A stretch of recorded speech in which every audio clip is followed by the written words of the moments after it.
today. I'm on the bow today, changing my lifelines out and putting DYNEEMA on. These old lifelines are old. DYNEEMA.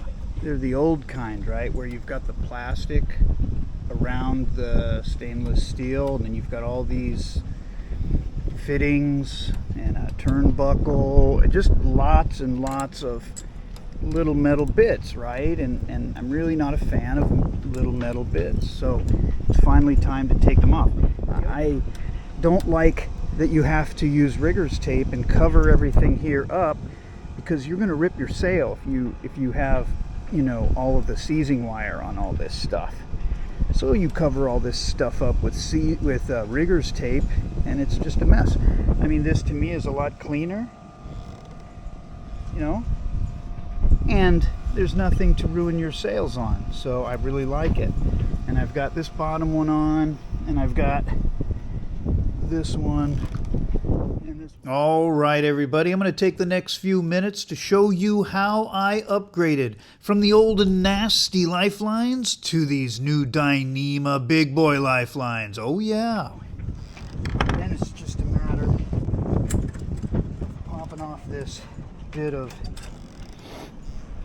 seizing right here, this retainer clip, and I don't even like messing with these things. I just cut them because if you mess with them, it's a good chance you get, you know, your skin punctured or something that you weren't expecting. So I don't even bother.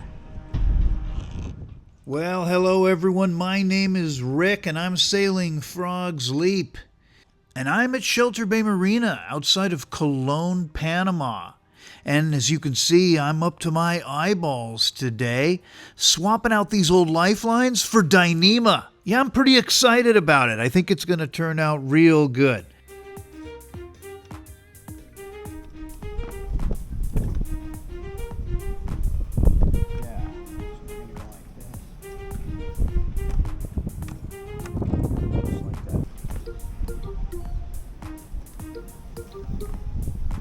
Without managing to follow the board.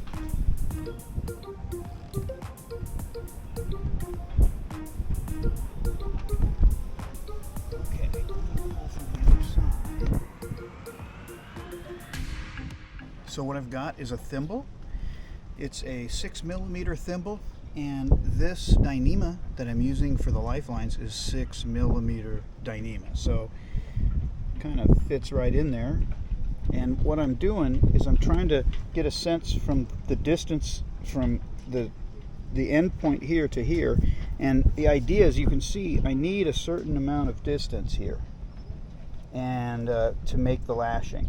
So I'm trying to get the right distance, and I feel like that is pretty good. I like that.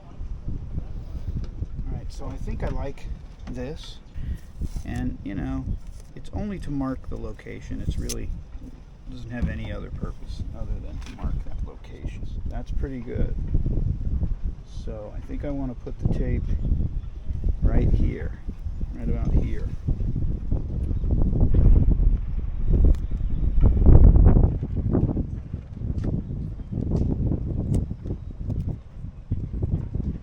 Okay.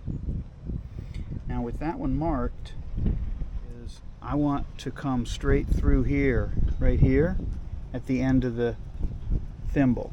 So what I'm going to do is just kind of make some air in there so I can access that. Okay, and then I'm going to come through like maybe, oh, that looks pretty good. I think I got it. That might be good. 1, 2, 3, 4, 5. 1, 2, 3, 4, 5. That's pretty good right there. I think that could work. So now you're left with something like this. I want to just make sure this will go in like this. Then you have to force it in. You can see that's pretty small. So what does that mean? That means if I run the next hole right at the tape, it's going to be too close. So I need to go out of that a little bit. So let's try and see if we can get a good location for this. I think it's going to be right there. Right here is where I think we want to be. this fit is not so great. Okay, we have 1, 2, 3, 4, 5. 1, 2, 3, 4. That's pretty good right there. All right, so now this one we're going to put in this way though, down. All right, and we're going to take the next one, and you just gradually put bigger ones in, and that makes the hole bigger, see? Because this hole is actually going to have to be pretty big. Now we're going to put the bigger one through. Now you've got a pretty big hole in there. So now we put this in like this. Whoop.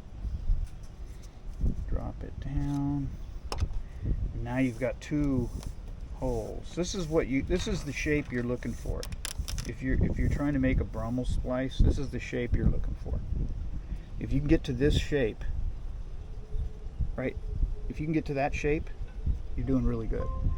Now, what I would point out about this shape, so that you can recognize what you're looking at, is you'll notice that this strand, this one dives into this one, but in this one, this one dives into this one, so they're different. And that was the key for me to kind of understand how this Brummel splice works. And then what you do is you pull this one all the way through and invert it. Watch this. Now it's inverted. And then we take our big fit again, and we want to stretch that inversion out. Okay? Because this whole loop right here has to go through the inversion. The way we do that is we take this hole again, and when we get down here, we take that loop and we actually we stuff it in that hole here in the fit, and that's going to help guide the loop through the hole. Okay, and there is the head of our loop right there. I got it a little bit fuzzed out here a little bit, but there's our loop right there. Okay, and now what we want to do is kind of open that as much as we can. That's good. Now let's see if we can fit our thimble inside the loop now. Oh yeah, and you just kind of, there it is. So now you've got your lifeline with the thimble. You really need the thimble because otherwise you're going to get chafe with this. So that looks really good. So now what I'm going to do is just double check. Oh, I like that a lot. It's perfect. So really, to finish it off, you just take your tag, your lashing tag that I put on there.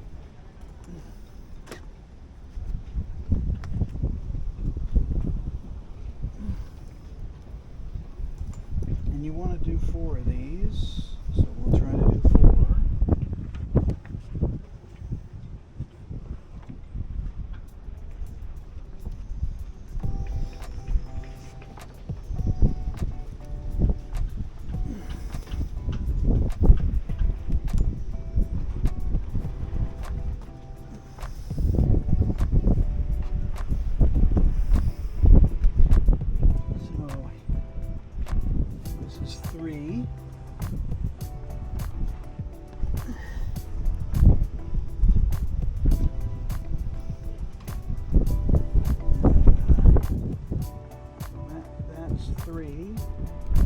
And I'd really like to get 1 more in.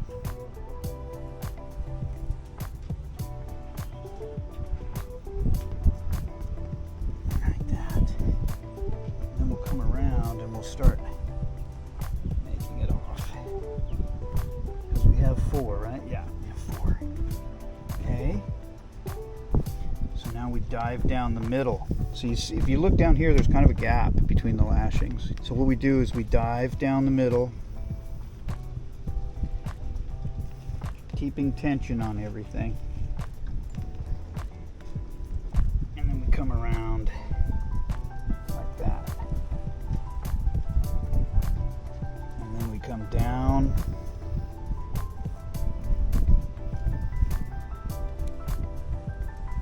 Let me go around the back side.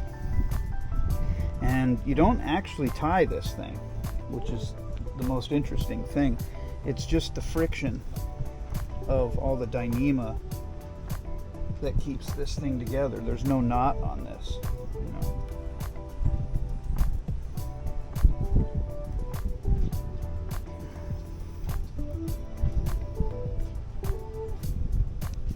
Tie one off.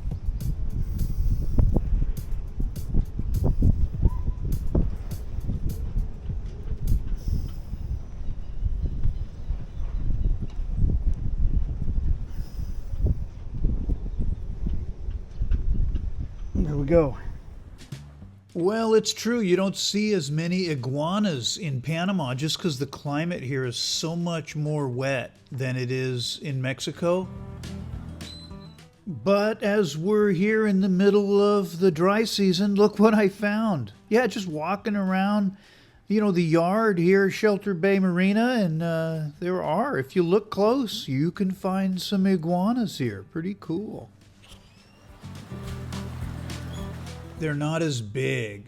Like I noticed, they're not as as big, and the communities like they have. They're not. There's just a handful of them. It seems like. Yeah, crazy.